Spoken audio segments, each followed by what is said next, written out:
বিসমিল্লাহির রহমানির রহিম।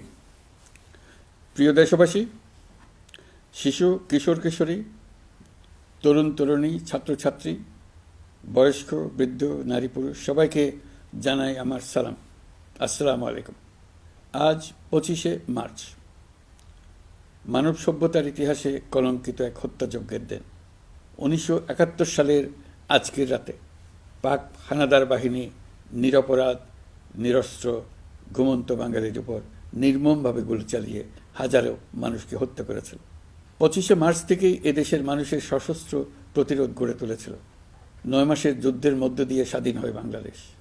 মহান স্বাধীনতা দিবসের প্রাক্কালে আমি গভীর শ্রদ্ধার সঙ্গে স্মরণ করছি মহান মুক্তিযুদ্ধের বীর শহীদদের, যাদের প্রাণের বিনিময়ে আমরা স্বাধীন সার্বভৌম বাংলাদেশ পেয়েছি। 9 মাসের রক্তক্ষয়ী যুদ্ধে লক্ষ লক্ষ শহীদ ও 2 লাখ নির্যাতিত নারীর আত্মত্যাগ পৃথিবীর মানচিত্রে বাংলাদেশ নামে একটি স্বাধীন ভূখণ্ডের জন্ম দিয়েছিল। মুক্তিযুদ্ধের এই বীরদের প্রতি আমার সালাম। সেই সঙ্গে 24শে জুলাই অভ্যুত্থানে নিহত হাজারো শহীদ ও আহত, যারা বৈষম্য, শোষণ, নির্যাতন এবং নিপীড়নের বিরুদ্ধে বুক চিতিয়ে দাঁড়িয়েছিল, তাদের প্রতি সমগ্র জাতির পক্ষ থেকে আমি সশ্রদ্ধ সালাম জানাচ্ছি। জুলাই গণ অভ্যুত্থান আমাদেরকে যে বৈষম্যহীন বাংলাদেশ গড়ার স্বপ্ন পূরণের সুযোগ এনে দিয়েছে, সেই সুযোগ আমরা কাজে লাগাতে চাই। প্রিয় দেশবাসী, পবিত্র মাহে রমজানের সিয়াম সাধনা উপলক্ষে আপনাদের সকলকে আমার আন্তরিক মোবারকবাদ জানাচ্ছি। সেই সঙ্গে সকলকে জানাই পবিত্র ঈদ উল ফিতরের অগ্রিম শুভেচ্ছা। ঈদ মুবারক। এবারের ঈদ স্মরণীয়ভাবে আনন্দদায়ক হোক, এই কামনা করছি। বর্তমান সরকার দায়িত্ব গ্রহণের পর থেকেই দ্রব্যমূল্য নিয়ন্ত্রণে জোর ব্যবস্থা নিয়েছে। রমজান ও ঈদে বড় চ্যালেঞ্জ ছিল জিনিসপত্রের দামের লাগাম টেনে ধরা, বিদ্যুৎ সরবরাহ নিশ্চিত করা। এই রমজানে যাতে কোনো পণ্যের দাম বেড়ে না যায় এবং বিদ্যুৎ সরবরাহ যেন বিঘ্নিত না হয়, সেজন্য আমরা সর্বোচ্চ চেষ্টা করেছি। রমজান মাস জুড়ে সরবরাহ চেনের প্রতিবন্ধকতা কঠোরভাবে প্রতিহত করতে সব ধরনের ব্যবস্থা আমরা নিয়েছি। দেশের সকল জায়গা থেকে খবর এসছে যে এই রমজানের দ্রব্যমূল্য আগের তুলনায় কমেছে, জনগণ স্বস্তি পেয়েছে। দাম নিয়ন্ত্রণে এই প্রচেষ্টা চলমান থাকবে। প্রিয় দেশবাসী, গত 16 বছরে শেখ হাসিনা যে ভয়াবহ লুটপাট কায়েম করেছিল, আপনারা সেটার ভুক্তভোগী ছিলেন। ছাত্র জনতার অভ্যুত্থানের মুখে তারা পালিয়ে যাবার সময় এক লণ্ডভণ্ড অর্থনীতি রেখে গেছে। এই পরিস্থিতিতে দায়িত্ব নেবার পর অর্থনীতি পুনরুদ্ধারের জন্য অন্তর্বর্তী সরকার নানা উদ্যোগ নিয়েছে। ব্যাংকিং খাতে শৃঙ্খলা ফিরেছে। ক্রমান্বয়ে অর্থনীতির অপরাপর সুযোগগুলো ইতিবাচক ধারায় ফিরতে শুরু করেছে। এই সরকারের সবচেয়ে বড় চ্যালেঞ্জ মূল্যস্ফীতি। ফেব্রুয়ারিতে মূল্যস্ফীতি 9.32% নেমে এসছে, যা 22 মাসের মধ্যে সর্বনিম্ন। আগামী জুন মাসের মধ্যে এটি 8%-এর নিচে নেমে আসবে বলে আশা করছি। দেশের ধ্বংসপ্রাপ্ত অর্থনীতিতে স্বস্তি এনে দিয়েছে আমাদের প্রবাসী ভাই বোনেরা। অন্তর্বর্তী সরকার দায়িত্ব নেবার পর থেকে রেমিটেন্স ধারাবাহিকভাবে বেড়েছে। ফেব্রুয়ারি মাসে রেমিটেন্স প্রবাহ রেকর্ড গড়েছে, প্রায় 25% বৃদ্ধি পেয়ে $2.5 বিলিয়ন পৌঁছেছে। রেমিটেন্স যোদ্ধারা আমাদের দেশের অর্থনীতি গড়ার বীর সৈনিক। তাদের জন্য প্রক্রিয়াগত যেসব বিষয় রয়েছে, সেগুলো সহজ করে দেওয়া আমাদের দায়িত্ব। তারা যেন ভোগান্তির শিকার না হন, দূতাবাস যেন ঠিকমতো কাজ করে, এটি নিশ্চিত করার জন্য আমরা ব্যবস্থা নিয়েছি। আগামী নির্বাচনে যেন তাদের ভোটাধিকার দিতে পারি, সেজন্য কাজ করছি। পলাতক সরকারের আমলে চট দখলের মতো দেশের ব্যাংকগুলো দখল করে নেওয়া হয়েছিল। আমানতকারীর টাকাকে তারা নিজেদের ব্যক্তিগত টাকায় রূপান্তরিত করে ফেলেছিল। অন্তর্বর্তী সরকারের অন্যতম কাজ ছিল ব্যাংকিং ব্যবস্থায় আস্থা ফিরিয়ে আনা, আমানতকারীর স্বার্থ রক্ষা করে নিয়ম শৃঙ্খলা প্রতিষ্ঠা করা, হিসাবপত্রে বিশ্বাসযোগ্যতা স্থাপন করা। ব্যাংকিং ব্যবস্থায় আস্থা প্রতিষ্ঠা করা গেছে। এর ফলে অর্থনীতিতে শৃঙ্খলা ফিরেছে। অন্তর্বর্তী সরকারের অর্জনগুলোর মধ্যে এটা ছিল খুবই গুরুত্বপূর্ণ। গত সরকারের লুটপাটের মহোৎসবে গত 15 বছরে $234 বিলিয়ন পাচার হয়েছে। এটা আমরা জানি। কত রকমভাবে পাচার হয়েছে তাও জানার বিষয়। অভিনব এক একটা পদ্ধতি ছিল। পাচারের একটা পদ্ধতি সবাইকে হতভম্ব করে দিয়েছে। এই পাচার হয়েছে বিদেশে অধ্যয়নরত সন্তানের কাছে টাকা পাঠানোর নামে। তিনি সন্তানের লেখাপড়ার জন্য এক সেমিস্টারের অর্থাৎ 3 মাসের খরচ বাবদ অফিসিয়াল ব্যাংকিং চ্যানেলে পাঠিয়েছেন $3,33,00,000, অর্থাৎ প্রায় 400 কোটি টাকা। পাচারের এর চাইতে বেশি তাক লাগানো পন্থা আর কি আছে, তার কোনো সীমা আছে বলে আমার মনে হয় না। আইন, নিয়ম, নীতির জায়গায় যখন হরিলুট প্রতিষ্ঠিত হয় তখন এমন সব কিছুই সম্ভব। এই অর্থ পাচারকারীদের দ্রুত আইনের আওতায় নিয়ে আসার লক্ষ্যে ইতোমধ্যে আন্তর্জাতিক তৎপরতা জোরদার করা হয়েছে। প্রিয় দেশবাসী, অন্তর্বর্তী সরকার পৃথিবীর বিভিন্ন দেশের শীর্ষস্থানীয় বিনিয়োগকারীদের সঙ্গে নিয়মিত বৈঠক করে যাচ্ছে। তারা বাংলাদেশের বর্তমান ব্যবস্থায় বিনিয়োগের বিষয়ে খুবই আগ্রহী। আশা করছি দ্রুততম সময়ে দেশের নতুন নতুন বিদেশি বিনিয়োগ আপনারা দেখতে পাবেন। সরকার দায়িত্ব নেওয়ার পর থেকে দেশে রপ্তানি 13% বেড়েছে। জানুয়ারিতে 7% কন্টেইনার হ্যান্ডলিং বেড়েছে। বাংলাদেশ বিনিয়োগ উন্নয়ন কর্তৃপক্ষ ইতোমধ্যে লাইসেন্সিং রিকোয়ারমেন্টস, প্রত্যাবাসন আইনসহ বিনিয়োগকারীদের যে সাধারণ সমস্যাগুলো রয়েছে সেগুলো সমাধানে কাজ শুরু করেছে। বাংলাদেশ বিনিয়োগ উন্নয়ন কর্তৃপক্ষ আগামী মাসে ঢাকায় 4 দিনব্যাপী আন্তর্জাতিক বিনিয়োগ সম্মেলন করছে। বিশ্ববিখ্যাত অনেক বিনিয়োগকারী এতে অংশ নেবেন। ইতিমধ্যে DP World, Singapore PSA, AP Moller Maersk কয়েক বিলিয়ন ডলারের বিনিয়োগের প্রস্তাব করেছে। অন্তর্বর্তী সরকার দায়িত্ব গ্রহণের পর থেকেই স্বতঃস্ফূর্তভাবে পৃথিবীর সকল সরকার আমাদের প্রতি বন্ধুত্বের হাত বাড়িয়ে দিয়েছে। এটা শুরু হয়েছিল গত সেপ্টেম্বরে জাতিসংঘের বার্ষিক বৈঠকে। আপনাদের মনে আছে বিশ্বের সরকার প্রধানরা কীভাবে আমাদের সঙ্গে আগ্রহ নিয়ে দেখা করতে এগিয়ে এসছে। তারপর থেকে যে কোনো সম্মেলনে গিয়েছি, দেখেছি আন্তর্জাতিক নেতৃবৃন্দের আগ্রহ কীভাবে ক্রমেই বেড়ে চলেছে। জানুয়ারি মাসে সুইজারল্যান্ডের ডাভোসে গিয়েছিলাম। এই সম্মেলনে 47টি পৃথক ইভেন্টে আমার অংশগ্রহণ করতে হয়েছে।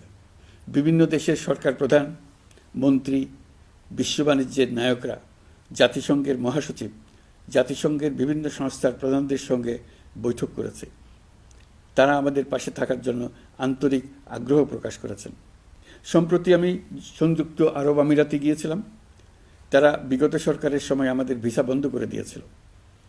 আমরা সেই দেশের ভিসার দরজা খোলার চেষ্টা চালিয়ে যাচ্ছি। তারা আশ্বাস দিয়েছেন তাদের দিক থেকে সকল আনুষ্ঠানিকতা সম্পন্ন করে ভিসার দরজা উন্মুক্ত করবেন। আমি আশা করছি সেটা দ্রুতই উন্মুক্ত হবে। আমি সংযুক্ত আরব আমিরাতকে আমাদের দেশে শিল্প কারখানা গড়ে তোলার জন্য একটি শিল্পাঞ্চল করার প্রস্তাব দিয়েছি। তারা এই বিষয়ে আগ্রহ জানিয়েছে। শিল্পাঞ্চলে 2টি কাজ দিয়ে তারা শুরু করবে, এই জন্য কথাবার্তা শুরু হয়েছে। প্রথমে মুসলিম বিশ্বে সরবরাহের জন্য একটি হালাল গোশত প্রক্রিয়াজাত করার কারখানা করবে।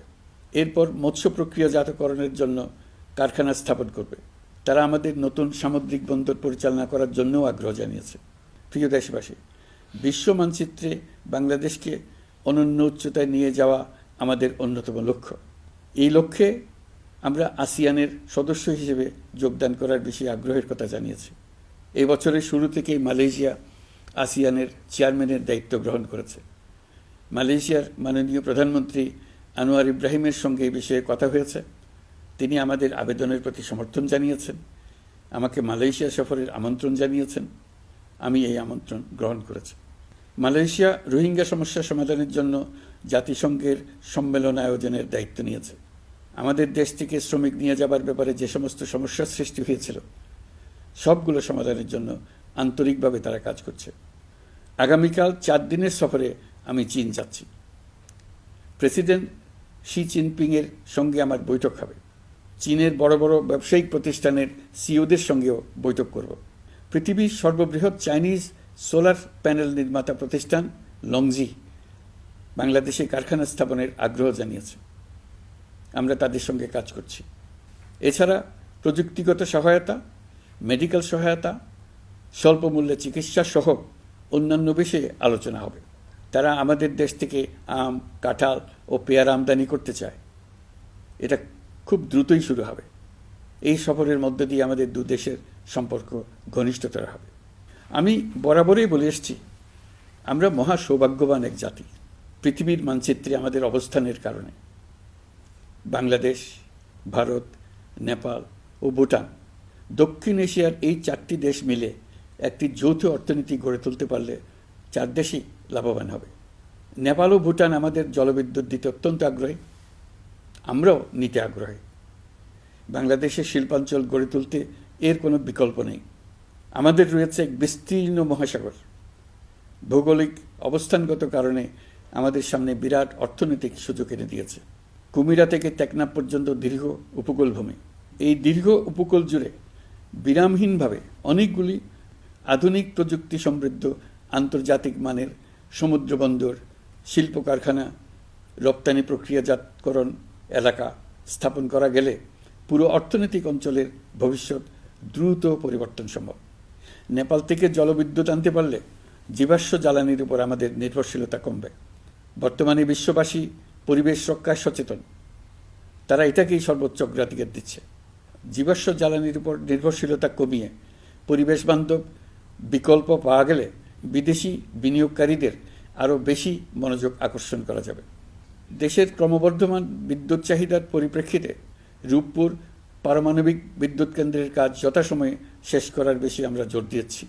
রোসাটমের মহাপরিচালক আমাকে বলেছেন, শিগগিরই বিদ্যুৎ কেন্দ্রটি পরীক্ষামূলকভাবে চালু করা হবে। আমাদের পণ্য পৃথিবীর পণ্য। এই পণ্য নেপালে যাবে, ভুটানে যাবে, ভারতের 7 সিস্টার্সে যাবে।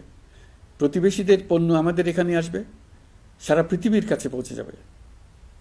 এইভাবেই এটি একটি লাভজনক অর্থনৈতিক অঞ্চল হিসেবে দাঁড়িয়ে যাবে। আর এই অঞ্চলের গুরুত্বপূর্ণ ভূমিকায় থাকবে বাংলাদেশ। বাংলাদেশের সবচেয়ে বড় সমস্যা সীমাহীন দুর্নীতি। স্বৈরাচারী সরকার এই দুর্নীতিকে বিশ্বের শীর্ষস্থানে নিয়ে গেছে। দুর্নীতির ফলে শুধু যে সবকিছুতে অবিশ্বাস্য রকম ব্যয়বৃদ্ধি পাচ্ছে তাই না, এর ফলে সরকার ও জনগণের সকল আয়োজন বিকৃত হয়ে যায়। সরকারের লক্ষ্য, নীতিমালা, প্রাতিষ্ঠানিক আয়োজন, সরকারি কর্মকর্তাদের দায় দায়িত্ব যা কিছু কাগজে লেখা থাকে তার সব কিছু অর্থহীন হয়ে যায়। দেশ চলে অলিখিত আয়োজনে। সরকারকে চলতে হয়, ব্যবসায়ীকে চলতে হয়, শিল্পপতিকে চলতে হয়, বিনিয়োগকারীকে চলতে হয়, দেশের সকল নাগরিককে এই অলিখিত নিয়মে চলতে হয়। নাগরিককে এই অদৃশ্য জগতের সঙ্গে মোকাবেলা করে টিকে থাকার বিদ্যায় পারদর্শী হতে সাধনা করতে হয়। দৈনন্দিন জীবনে টিকে থাকা এবং সাফল্য অর্জনের জন্য একটা নতুন ভাষা আয়ত্ত করতে হয়। চারদিকে কী শব্দ বলা হচ্ছে, কাগজে কি লেখা হচ্ছে তা মনে মনে দ্রুত অনুবাদ করে তার মর্মার্থ বুঝে নিতে হয়। তা না হলে দৈনন্দিন সিদ্ধান্ত নেওয়া যায় না। সবচেয়ে বড় মুশকিল হলো এর কোনো অভিধান নেই। কারণ ব্যক্তিবিশেষে, স্থান বিশেষে, পরিস্থিতি বিশেষে এর অর্থ ক্রমাগতভাবে পাল্টে যায়। পুরো বিশ্ব বুঝে গেছে আমরা জাতি হিসেবে সততার পরিচয় বহন করি না। এটা শুধু জাতীয় কলঙ্কের বিষয় নয়, আন্তর্জাতিক বাণিজ্যে এটা আত্মঘাতী বিষয়। দেশবাসীর মতো আন্তর্জাতিক সম্প্রদায়ও চায় আমরা দুর্নীতিমুক্ত হই, কারণ তারা আমাদের সঙ্গে ব্যবসা বাণিজ্য সম্প্রসারণ করতে চায়। দুর্নীতিমুক্ত হতে না পারলে ব্যবসা বাণিজ্য কিছুই চলবে না। দুর্নীতি থেকে মুক্ত হওয়া ছাড়া বাংলাদেশের কোনো গতি নেই। অন্তর্বর্তী সরকার সকল কাজ দুর্নীতিমুক্ত করতে সর্বোচ্চ অগ্রাধিকার দিয়ে যাচ্ছে। এই সরকারের মেয়াদকে দুর্নীতিমুক্ত রাখার চেষ্টার পাশাপাশি আগামী দিনেও দেশের নাগরিককে যেন সরকারের পৃষ্ঠপোষকতা দুষ্পুষ্ট দুর্নীতি থেকে মুক্ত রাখতে পারে সেই ব্যবস্থা নিশ্চিত করতে আমরা প্রতিশ্রুতিবদ্ধ। দুর্নীতি ও হয়রানি রোধে আমরা একটা বিষয়ের উপর গুরুত্ব দিচ্ছি। সরকারের সঙ্গে দৈনন্দিন, মাসিক বা বার্ষিক রুটিন কাজের জন্য যেন কোনো নাগরিককে সশরীরে কোনো সরকারি অফিসে উপস্থিত হতে না হয়। দুর্নীতি প্রতিরোধের অংশ হিসেবে সরকারি সব অফিসে ফাইলিং চালুর সিদ্ধান্ত নেওয়া হয়েছে। ফাইলিং ব্যবস্থা চালু হলে দুর্নীতি কমে আসবে। এতে করে কোন অফিসের কোন ডেস্কে কোন ফাইল আটকে আছে তা সহজেই জানা যাবে। সরকারি যতগুলো কার্যক্রমে অনলাইন সেবা চালু সম্ভব সবখানেই এই সেবা চালুর বিষয়ে সরকার কাজ করছে। সরকারি বিভিন্ন সেবা পেতে অসহায় নাগরিকের টুটি চেপে ধরে অবিশ্বাস্য পরিমাণ টাকা দিতে বাধ্য করা হয়। টাকার যে লেনদেন ও ভোগান্তির সম্মুখীন হতে হয় সেটা থেকে নাগরিকদের বাঁচানোর জন্য আমরা বদ্ধপরিকর। অনলাইনে সেবা পাওয়ার পদ্ধতিটি আরও কীভাবে সহজ করা যায় এই ব্যাপারে আমাদের কাছে পরামর্শ জানিয়ে লিখুন, ইমেল করুন। আপনি বা আপনার পরিবারের যে কেউ এই সেবা বাণিজ্যিকভাবে দিতে চাইলে প্রশিক্ষণ গ্রহণ করে পৃথিবীর যে কোনো স্থান থেকে এই সেবা দিতে পারবেন। বিগত সরকারের আমলে ভিন্নমতকে দমন করার জন্য মিথ্যা মামলাকে হাতিয়ার হিসেবে বেছে নেওয়া হয়েছিল। বিভিন্ন পর্যায়ে যাচাই বাছাই করে আমরা এইসব হয়রানিমূলক মামলা প্রত্যাহারের উদ্যোগ নিয়েছি। গত ফ্যাসিস্ট সরকারের সময় দায়ের করা রাজনৈতিক হয়রানিমূলক মামলাগুলোর মধ্যে সারা দেশে পর্যন্ত ৬,২৯৫টি মামলা প্রত্যাহারের সুপারিশ করা হয়েছে। অন্যান্য সকল হয়রানিমূলক মামলাও ক্রমান্বয়ে প্রত্যাহার করা হচ্ছে। এছাড়া এ পর্যন্ত সাইবার সিকিউরিটি আইনের অধীনে বিচারাধীন স্পিচ অফেন্স সংক্রান্ত ৪১৩টি মামলা প্রত্যাহার করা হয়েছে। এই আইনটি অবিলম্বে বাতিল করে নাগরিক বান্ধব সাইবার সুরক্ষা আইন করা হচ্ছে। মানুষের ভোগান্তি রোধেও আমরা আইনগত পদক্ষেপ নিচ্ছি। জিডি করার সময় স্বাক্ষর দেওয়ার জন্য এখন আর থানায় যাওয়ার প্রয়োজন নাই, এটা অনলাইনেই করা যাবে। এই ব্যাপারে প্রয়োজনীয় নির্দেশ দেওয়া হয়েছে। পাওয়ার অব অ্যাটর্নি বিধিমালা সংশোধনীর মাধ্যমে প্রবাসী বাংলাদেশিদের হয়রানি লাঘব করা হয়েছে। সংশোধিত বিধিমালার আলোকে বাংলাদেশি পাসপোর্ট না থাকলেও বাংলাদেশি বংশোদ্ভূত ব্যক্তির পাসপোর্টে নো ভিসা রিকোয়ার্ড স্টিকার থাকলে কিংবা জন্মসনদ বা জাতীয় পরিচয়পত্র থাকলেই তিনি বিদেশ থেকে পাওয়ার অব অ্যাটর্নি সম্পাদন করতে পারবেন। সরকারি সিদ্ধান্ত ও প্রয়োজনীয় ব্যবস্থা নেওয়ার পর বিমানের টিকিট কেনার পুরো প্রক্রিয়াটি অনলাইনে নিয়ে যাওয়ার ফলে বিমানের টিকিটের দাম শতকরা ৫০ থেকে ৭৫% কমে গেছে। বিশেষ করে মধ্যপ্রাচ্যের প্রবাসী ভাই বোনেরা এতে করে স্বস্তি পাচ্ছে। অন্যান্য এয়ারলাইনের টিকিটের দামও কমে গেছে। নাগরিকদের হয়রানিমুক্ত ও দুর্নীতিমুক্ত সেবা প্রদানের জন্য সরকার ভূমি সেবা ডিজিটালাইজ করার উদ্যোগ নিয়েছে। এর অংশ হিসেবে ভূমি মন্ত্রণালয় অনলাইনে ঘরে বসেই জমির খাজনা প্রদান, নামজারি, জমা খারিজ, খতিয়ান বা পর্চা সার্টিফাইড কপি, মৌজা ম্যাপ বা নকশা প্রদানের কার্যক্রম শুরু করেছে। এই পদ্ধতিতে ভোগান্তি, অস্বচ্ছতা ও দুর্নীতির অবসান হবে। বর্তমানে সারা দেশে পরীক্ষামূলকভাবে এই কার্যক্রম চালু হয়েছে। এগুলোকে ক্রমান্বয়ে আরও জনবান্ধব করে স্থায়ী রূপ দেওয়া হবে। এর লক্ষ্য হবে ক্রমাগতভাবে এই সকল দায়িত্ব সরকারের হাত থেকে নিয়ে সেবাদানকারী ব্যক্তি বা প্রতিষ্ঠানের কাছে ছেড়ে দেওয়া। গ্রামের স্কুল কলেজ পাশ করা ছেলেমেয়েরা, গৃহিণীরা ঘরে বসে সারা দেশে এই সেবা দান করবে এবং অনেকে তাদের কৃতিত্বের জন্য প্রসিদ্ধ হয়ে পড়বে। তারা সারা দেশের গ্রাহকদের সেবা নিজের গ্রাম থেকেই প্রদান করবে। রাজস্ব সংস্কার কমিশনের সুপারিশ অনুসারে জাতীয় রাজস্ব বোর্ড বিলুপ্ত করার সিদ্ধান্ত নেওয়া হয়েছে। এর জায়গায় দুটি পৃথক বিভাগ করা হচ্ছে। একটি হলো নীতি প্রণয়ন বিভাগ বা জাতীয় রাজস্ব নীতি বোর্ড, অন্যটি বাস্তবায়ন বিভাগ বা জাতীয় রাজস্ব সংগ্রহ বিভাগ। এর ফলে সরকারের পছন্দের ব্যক্তিরা হাজার হাজার কোটি টাকার রাজস্ব ফাঁকি দেওয়ার আর সুযোগ পাবে না। আমি আশা করি পরবর্তীতে যারা সরকারে আসবেন তারাও এই নীতি বহাল রাখবেন। এখনকার যুগ হলো প্রযুক্তির যুগ, সৃজনশীলতার যুগ। আমাদের দেশে ১৭ কোটি নারী পুরুষ, তার মধ্যে তরুণরা হলো বিপুলভাবে সংখ্যাগরিষ্ঠ। বাংলাদেশ মানব সম্পদের দিক থেকে ৮ম বৃহত্তম দেশ। একযোগে এই তরুণরা সৃজনশীলতা প্রকাশের সুযোগ পেলে বন্যার স্রোতের মতো আমাদের দেশ দ্রুত বেগে পৃথিবীর বাজারের মধ্যস্থানে চলে যাবে। এই বিপুল তরুণ গোষ্ঠীর সামনে থেকে পথের বাধা সরিয়ে দেওয়াই হলো আমাদের সরকারের প্রধান লক্ষ্য। প্রযুক্তি আমাদের জন্য সুযোগ সৃষ্টি করেছে, আমরা দ্রুত বেগে এই সুযোগ গ্রহণ করার কাজে নিজেদের নিয়োজিত করেছি। এমনভাবে আমরা প্রযুক্তি ব্যবহার করার কাজে নিয়োজিত হয়েছি যাতে নাগরিকের আঙ্গুলের ইশারায় সরকার তার সেবা নাগরিকের কাছে তাৎক্ষণিকভাবে হাজির করে। তা নিশ্চিত করার জন্য আমরা সেই সেবা দিতে চাই প্রযুক্তির মাধ্যমে, সরকারি অফিসের মাধ্যমে নয়। ইতিমধ্যে পাসপোর্ট পেতে পুলিশ ভেরিফিকেশনের নিয়ম আমরা বাতিল করে দিয়েছি। এর ফলে বর্তমানে নাগরিকরা আগের চাইতে সহজভাবে পাসপোর্ট সেবা পাচ্ছেন। পুলিশ রিপোর্ট প্রাপ্তির নিয়ম বাতিল করার পর এই পর্যন্ত ৭০,০০০ নতুন পাসপোর্ট, যা বহুকাল ধরে পুলিশ রিপোর্ট আসার অপেক্ষায় আটকে ছিল, তা দ্রুত আবেদনকারীদের হাতে পৌঁছে দেওয়া হয়েছে। পাসপোর্ট প্রাপ্তি সহজ করার জন্য আমরা পুরনো পদ্ধতি বাতিল করে ইলেকট্রনিক পাসপোর্ট প্রচলন শুরু করেছি। এর ফলে দ্রুত পাসপোর্ট দেওয়া সম্ভব হচ্ছে। দেশের অভ্যন্তরে ই পাসপোর্ট হোম ডেলিভারি দেওয়া সম্ভব হচ্ছে। আগামীতে সকলেই ঘরে বসে পাসপোর্ট পাবেন, এটা নিশ্চিত করার চেষ্টা করছে। পাসপোর্ট দেওয়ার দায়িত্বে নিয়োজিত কর্মকর্তারা অত্যন্ত উৎসাহ সহকারে দ্রুত এসব পরিবর্তন আনার ব্যাপারে এগিয়ে আসছেন দেখে মনটা আনন্দে ভরে যায়। প্রিয় দেশবাসী, হজ মুসলমানদের জন্য সবচেয়ে গভীর আধ্যাত্মিক সফরগুলোর মধ্যে প্রধান। সারা জীবন তারা হজ পালনের জন্য অপেক্ষা করেন। পবিত্র হজ পালনে বাংলাদেশের হাজিরা প্রায় বিভিন্ন চ্যালেঞ্জের সম্মুখীন হন। ভাষাগত বাধা, স্বাস্থ্য ঝুঁকি, অতিরিক্ত ভিড়, প্রশাসনিক জটিলতা এবং লজিস্টিক সমস্যা সহ নানা অসুবিধা। হজের অভিজ্ঞতাকে মসৃণ ও নিরাপদ করতে অন্তর্বর্তীকালীন সরকার একটি মোবাইল অ্যাপ তৈরি করেছে, যা সম্মানিত হাজিদের যাত্রার আগে, যাত্রা চলাকালীন সময়ে এবং ফিরে আসার পরেও প্রয়োজনীয় সহায়তা প্রদান করবে। এই অ্যাপটি বাংলা ভাষায় রিয়েল টাইম নির্দেশনা ও সহায়তা প্রদান করবে।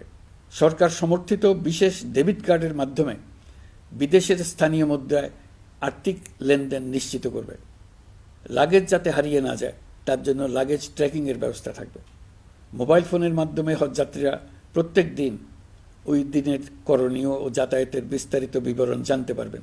যেদিন যে দোয়া পড়তে হবে সেটা স্মরণ করিয়ে দেবে।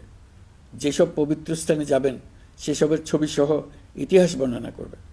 হাজিদের মনে কোনো প্রশ্ন জাগলে কল সেন্টারে ফোন করে সেই প্রশ্নের উত্তর পাবেন। শরীর খারাপ লাগলে ডাক্তারের সঙ্গে যোগাযোগ করিয়ে দেবে। সম্মানিত হাজিদের কোনো পরামর্শ থাকলে সেটা পরামর্শ পৃষ্ঠায় লিখে দিতে পারবেন। ভ্রমণের দৈনন্দিন ঝামেলার জন্য হজের মূল লক্ষ্যকে পরাজিত করতে না পারে তার জন্য সকল ব্যবস্থা এতে রাখা থাকবে।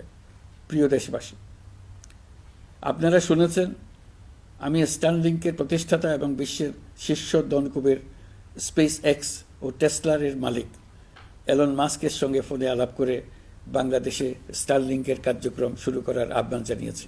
সে অনুসারে কোম্পানির প্রতিনিধিরা এখন বাংলাদেশে তাদের কার্যক্রম শুরুর আয়োজন করছে। তাদের সঙ্গে 3 মাসের মধ্যেই বাণিজ্যিক চুক্তি চূড়ান্ত করার কাজ চলছে। স্টারলিংকের মাধ্যমে স্বল্প মূল্যে উচ্চগতির ইন্টারনেট বাংলাদেশের ডিজিটাল জগতে একটা বিপ্লব আনবে। স্টারলিং সেবা চালু হলে দেশের প্রতিটি গ্রাম, দ্বীপাঞ্চল, দুর্গম পাহাড়ি অঞ্চল অতি উচ্চগতির ইন্টারনেট সেবার আওতায় চলে আসবে। স্টারলিং চালু হলে ভবিষ্যতে কোনো সরকার ইন্টারনেট সেবা বন্ধ করে মানুষকে আর তথ্যবন্দী করার কোনো সুযোগ পাবে না। বাংলাদেশের প্রতিটি অঞ্চলে বিশ্বমানের শিক্ষা, স্বাস্থ্যসেবা, অর্থনৈতিক ক্ষেত্রে সকল নাগরিকের অংশগ্রহণ নিশ্চিত করা যাবে। আমাদের নতুন প্রজন্ম দেশের যে কোনো প্রত্যন্ত অঞ্চলেই থাকুক না কেন তারা বিশ্ব নাগরিক হয়ে গড়ে ওঠার সুযোগ পাবে। সরকার যুব উদ্যোক্তা নীতি 2025 প্রণয়ন করেছে। এর লক্ষ্য হবে সামাজিক, অর্থনৈতিক ও পরিবেশগত অগ্রগতির মূল চালক হিসেবে তরুণ তরুণীদের ক্ষমতায়ন করা। এই নীতি টেকসই উন্নয়ন লক্ষ্যমাত্রা অর্জনের উপায় হিসেবে সফল উদ্যোক্তা তৈরিতে সহায়ক হবে। সামাজিক ও অর্থনৈতিক ক্ষেত্রে তরুণ উদ্যোক্তাদের অবদানকে স্বীকৃতি দেওয়া হবে। প্রিয় দেশবাসী, জাতিসংঘের মহাসচিব অ্যান্টনিও গুতেরেস কয়েকদিন আগে বাংলাদেশ সফর করেছেন। তাকে সঙ্গে নিয়ে আমি কক্সবাজারে রোহিঙ্গা ক্যাম্পগুলোতে গিয়েছি। ক্যাম্পে অবস্থানরত 1 লাখ রোহিঙ্গা শিশু, কিশোর, নারী, পুরুষ সবার সঙ্গে একসঙ্গে ইফতার করেছে।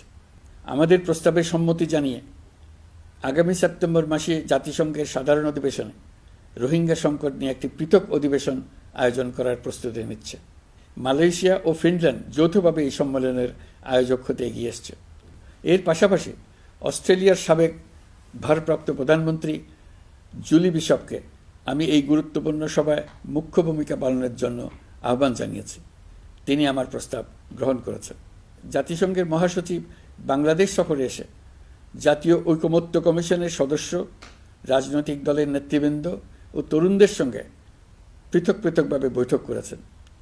বৈঠকে সবাই জাতিসংঘের মহাসচিবকে নতুন বাংলাদেশ গঠনের স্বপ্নের কথা জানিয়েছেন। আপনারা জানেন, পতিত স্বৈরাচারের নিপীড়নের বর্ণনা উঠে এসছে জাতিসংঘের মানবাধিকার বিষয়ক হাই কমিশনারের কার্যালয়ের রিপোর্টে। গত জুলাই-আগস্ট মাসে বাংলাদেশের ছাত্র, শ্রমিক জনতার উপর শেখ হাসিনা সরকার ও আওয়ামী লীগ যে দমন, পীড়ন ও হত্যাকাণ্ড চালিয়েছে এর পুঙ্খানুপুঙ্খ তদন্ত করে বিস্তারিত রিপোর্ট প্রকাশ করেছে তারা। এই রিপোর্টে স্পষ্টভাবে উঠে এসছে যে শেখ হাসিনা নিজেই নিরাপত্তা বাহিনীর কর্মকর্তাদের নির্দেশ দিয়েছিলেন বিক্ষোভকারীদের হত্যা করতে। বিগত সরকার, আওয়ামী লীগ ও আওয়ামী লীগের সহযোগী গোষ্ঠী ও সংগঠন একত্রিত হয়ে পরিকল্পিতভাবেই গুরুতর মানবাধিকার লঙ্ঘনে জড়িত ছিল। মানবাধিকার বিষয়ক হাইকমিশনারের রিপোর্টে বলা হয়েছে, বিক্ষোভ চলাকালে প্রায় ১৪০০ জন নিহত হয়েছেন, যার মধ্যে প্রায় ১৩% শিশু। বিক্ষোভের সম্মুখ সারিতে থাকার কারণে আমাদের জুলাই কন্যারা নিরাপত্তা বাহিনী ও আওয়ামী লীগের সমর্থকদের দ্বারা আক্রান্ত হয়েছে, এমনকি যৌন নির্যাতনের শিকার হয়েছে। জাতিসংঘের রিপোর্ট পড়ে সবার গায়ের লোম দাঁড়িয়ে গেছে। কি ভয়াবহতা! কিভাবে একজন প্রধানমন্ত্রীর নিজ দেশে নিরস্ত্র মানুষকে হত্যার পর লাশ লুকিয়ে ফেলার নির্দেশ দিতে পারে? ক্ষমতা আঁকড়ে রাখার জন্য তিনি পৃথিবীর সকল নিষ্ঠুরতা ছাড়িয়ে গেছেন। এটাই জাতিসংঘের প্রতিবেদনে উঠে এসছে। মানবাধিকার বিষয়ক হাইকমিশনার কার্যালয়ের এই রিপোর্টকে আমরা স্বাগত জানাচ্ছি। প্রতিবেদনে যে সুপারিশ করা হয়েছে, অন্তর্বর্তী সরকার সেই সুপারিশগুলো গুরুত্বের সঙ্গে বিবেচনা করছে। আপনাদেরকে আশ্বস্ত করে বলতে চাই, যারা গণহত্যায় জড়িত ছিল, যারা নির্বিচারে মানুষ হত্যা করেছে, যারা ইতিমধ্যে হত্যাকারী হিসেবে বিশ্বের কাছে স্বীকৃত, তাদের বিচার এ দেশের মাটিতে হবেই। প্রিয় দেশবাসী, আপনারা জানেন, অন্তর্বর্তী সরকার দায়িত্ব নেবার পর থেকেই গণমাধ্যম ও সোশ্যাল মিডিয়ায় গুজবের যেন এক মহোৎসব চলছে। দেশকে অস্থিতিশীল করার জন্য একের পর এক মিথ্যা তথ্য ছড়িয়ে দিয়ে জনগণকে বিভ্রান্ত করার চেষ্টা চলছে। অভিনব সব প্রক্রিয়ায় গুজব ছড়ানো হচ্ছে। এক ছবির সঙ্গে অন্য ছবি জুড়ে দেওয়া হচ্ছে, ঘটনা একটা, ছবি আরেকটা। এরকম ফটোকার্ড বানিয়ে অন্য দেশের ঘটনাকে এ দেশের ঘটনা হিসেবে চালিয়ে দিয়ে সোশ্যাল মিডিয়ায় তোলপাড় করে ফেলছে। যতই নির্বাচন কাছে আসবে, এর রূপ আরও ভয়ঙ্কর হতে থাকবে। কারা এর পেছনে আছে, কেন আছে, তা আপনাদের সবারই জানা আছে। আমরা এই গুজব ও মিথ্যা তথ্যের প্রচারণা রোধ করতে জাতিসংঘের সহযোগিতা চেয়েছি। জাতিসংঘের মহাসচিব এর মোকাবেলায় আমাদের সহযোগিতা করবেন বলে আশ্বাস দিয়ে গেছেন। দেশবাসীকে আমি স্মরণ করিয়ে দিতে চাই যে, জুলাই অভ্যুত্থানের প্রথম পর্ব সফলভাবে সমাপ্ত হয়েছে। প্রথম পর্বের সমাপ্তির মধ্য দিয়ে অভ্যুত্থানের দ্বিতীয় পর্ব শুরু হলো। সবসময় মনে রাখতে হবে, আমরা কিন্তু যুদ্ধাবস্থায় আছি। গুজব হলো এই জুলাই অভ্যুত্থানের বিরুদ্ধে পরাজিত শক্তির মস্ত বড় হাতিয়ার। গুজব দেখলেই গুজবের সূত্রের সন্ধান করতে থাকবেন, গুজবকে অবহেলা করবেন না। বহু অভিজ্ঞ সমর বিশারদ এই গুজবের পেছনে দিনরাত কাজ করছে। সীমাহীন অর্থ এর পেছনে নিয়োজিত আছে। এর মূল লক্ষ্য জুলাই অভ্যুত্থানকে ব্যর্থ করা। আমরা তাকে ব্যর্থ হতে দেব না। আমাদের সামগ্রিক ঐক্য পলাতক শক্তির গায়ে জ্বালা ধরিয়ে দিচ্ছে। তারা এই ঐক্য ভাঙতে চায়। তাদের অভিনব কৌশল আপনি টেরই পাবেন না। আপনি বুঝতেই পারছেন না কখন তাদের খেলায় আপনি পুতুল হয়ে গেছেন। আমাদের সচেতনতা এবং সামগ্রিক ঐক্য দিয়েই এই গুজবকে রুখতে হবে। পলাতক অপশক্তির ষড়যন্ত্রকে ব্যর্থ করে দিতে হবে। প্রিয় দেশবাসী, আপনারা জানেন, ইতিমধ্যে জাতীয় ঐকমত্য কমিশন তাদের কাজ শুরু করেছে। 6টি সংস্কার কমিশনের 166টি সুপারিশ ও পূর্ণাঙ্গ প্রতিবেদন সহ 38টি রাজনৈতিক দলের কাছে চিঠি দেওয়া হয়েছে। ইতিমধ্যে রাজনৈতিক দলগুলোর সঙ্গে বৈঠক শুরু হয়েছে। দেশের রাজনৈতিক দলগুলো খুবই ইতিবাচকভাবে সংস্কার কাজে সাড়া দিয়েছেন। তাদের মতামত তুলে ধরছেন। কোন রাজনৈতিক দল কোন কোন সংস্কার প্রস্তাবে একমত হয়েছেন, কোনটিতে দ্বিমত হয়েছেন, সেসব তারা জানাচ্ছেন। এটা আমাদের জাতির জন্য অত্যন্ত সুখকর বিষয় যে প্রতিটি রাজনৈতিক দল সংস্কারের পক্ষে মত দিচ্ছেন। ঐকমত্য কমিশনের মাধ্যমে সকল রাজনৈতিক দলের মতামত নেওয়ার কাজ এখন চলমান আছে। কমিশনের লক্ষ্য যে সকল বিষয়ে রাজনৈতিক দলগুলো একমত হবেন সেগুলো চিহ্নিত করা এবং তার একটা তালিকা প্রস্তুত করা। যে সকল দল এতে একমত হয়েছেন তাদের স্বাক্ষর নেওয়া। এই তালিকাটাই হবে জুলাই চার্টার বা জুলাই সনদ। আমাদের দায়িত্ব জাতির সামনে পুরো প্রক্রিয়াটা স্বচ্ছভাবে তুলে ধরা এবং প্রক্রিয়া শেষে নির্বাচনের আয়োজন করা। নির্বাচনের ব্যাপারে আমি আগেও বলেছি, আবারও বলছি, এবছর ডিসেম্বর থেকে আগামী বছরের জুনের মধ্যে নির্বাচন হবে। আমরা চাই আগামী নির্বাচনটি বাংলাদেশের ইতিহাসে সবচেয়ে অবাধ, সুষ্ঠু ও গ্রহণযোগ্য নির্বাচন হবে। এই জন্য নির্বাচন কমিশন সব ধরনের প্রস্তুতি নিতে শুরু করেছে। রাজনৈতিক দলগুলো ব্যাপক উৎসাহ উদ্দীপনায় নির্বাচনের জন্য তৈরি হতে শুরু করবে বলে আশা করছি। প্রিয় নাগরিকবৃন্দ, আমাদের দেশের নারীরা দীর্ঘ আন্দোলনের মাধ্যমে বহু বছর ধরে অনেক বাধা পেরিয়ে একটু একটু করে সামনে এগিয়ে যাচ্ছে। স্বাধীনতার 54 বছর পরেও এদেশের নারীরা অর্থনৈতিক, রাজনৈতিক, সামাজিক বৈষম্যের শিকার। বাংলাদেশের ইতিহাসে এখন পর্যন্ত যত আন্দোলন সংগ্রাম হয়েছে তার মধ্যে জুলাই গণ অভ্যুত্থানে নারীদের অংশগ্রহণ ছিল সবচেয়ে বেশি। গণ অভ্যুত্থানে নারীরা দুঃসাহসিক ভূমিকা রেখেছে, পুরনোকে দূরে ঠেলে দিয়ে নতুনের ভিত্তি স্থাপনের প্রতিজ্ঞা নিয়েছে। তারা ব্যাপক সংস্কারের কথা বলেছে, সর্বত্র নারীদের ভূমিকা আরও জোরালো করার কথা বলেছে। আমি মনে করি জুলাই গণ অভ্যুত্থান বাংলাদেশের প্রেক্ষিত বদলে দিয়েছে। জুলাইয়ের পর নারীদের অবস্থান ইতিবাচকভাবে পরিবর্তন হবে, সেটাই আমরা চাই। আমরা বাংলাদেশ নিয়ে নতুন করে ভাবতে চাই, আর এই নতুন ভাবনায় নারীদের অবস্থান উচ্চতম পর্যায়ে অগ্রাধিকার পাক, সেটাই আমরা চাই। পরিবারের সকল সদস্য, পাড়া প্রতিবেশী, ধর্মীয় প্রতিষ্ঠান, স্কুল, আপনারা আপনাদের নিজ নিজ অবস্থান থেকে ছেলে শিশু ও মেয়ে শিশুর মধ্যে যেন কোনো বৈষম্য সৃষ্টি না হয় তা নিশ্চিত করুন। আসুন নতুন বাংলাদেশে সবাই মিলে শিশুদের জন্য সুস্থ পরিবেশ নিশ্চিত করি। জুলাই গণ অভ্যুত্থানে অংশ নেওয়া নারীরা তাদের অধিকার প্রতিষ্ঠার ব্যাপারে দৃঢ় প্রতিজ্ঞ। দেশে বিরাজমান বৈষম্যগুলো চিহ্নিত করে নারীর প্রতি সহিংসতা প্রতিরোধ ও বৈষম্য নিরসনে আমাদের প্রত্যেককে একসঙ্গে কাজ করতে হবে। নারীর প্রতি বিদ্বেষমূলক কথাবার্তা, নারীকে খাটো করে রাখার প্রবৃত্তি যারা ধারণ করে তাদের বিরুদ্ধে সামাজিক আন্দোলন গড়ে তোলা প্রয়োজন। আধুনিক প্রযুক্তি সকল প্রকার বাধা ভেঙে দেওয়ার মহাশক্তি আমাদেরকে দিয়েছে। সেই বাধা যত শক্তই হোক, যত উঁচুই হোক, সকল দূরত্ব গোছানোর জন্য প্রযুক্তিকে অবশ্যই যেন আমরা ব্যবহার করতে আরম্ভ করি। নারীদের সুরক্ষায় পুলিশ হটলাইন নম্বর চালু করেছে, সরকারের পক্ষ থেকে শর্ট কোড চালু করা হচ্ছে, কল টেকার হিসেবে শতভাগ নারী কর্মীদের নিয়োগ দেওয়া হচ্ছে যেন নির্দ্বিধায় কথা বলা যায়। নারী ও শিশু নির্যাতন দমন আইন সংশোধন হয়েছে, এসব মামলার তদন্ত ও বিচারের সময় কমিয়ে আনা হয়েছে, বিচার বিলম্বে বাধা দূর করা হচ্ছে। ঢাকার পাশাপাশি চট্টগ্রাম ও রাজশাহীতে ডিএনএ ল্যাব স্থাপনের কাজ চলছে। খুব দ্রুতই বিশেষ জুডিশিয়াল সার্ভিস কমিশনের মাধ্যমে নতুন অনেক বিচারক নিয়োগ দেওয়া হচ্ছে। ভিকটিম শিশুরা যাতে দ্রুত বিচার পায় সেজন্য আলাদাভাবে বিশেষ ট্রাইব্যুনাল স্থাপনের বিধান রাখা হয়েছে। দেশের সবার মতো আমি অত্যন্ত আনন্দিত যে এবার নারী ফুটবল টিম দক্ষিণ এশিয়া চ্যাম্পিয়ন হয়েছে। দেশ জুড়ে আয়োজিত তারুণ্যের উৎসব 2025-এ বিভিন্ন অঞ্চল থেকে 27,40,000 মেয়েরা প্রায় 3,000 খেলা ও সাংস্কৃতিক কর্মকাণ্ডে অংশগ্রহণ করেছে।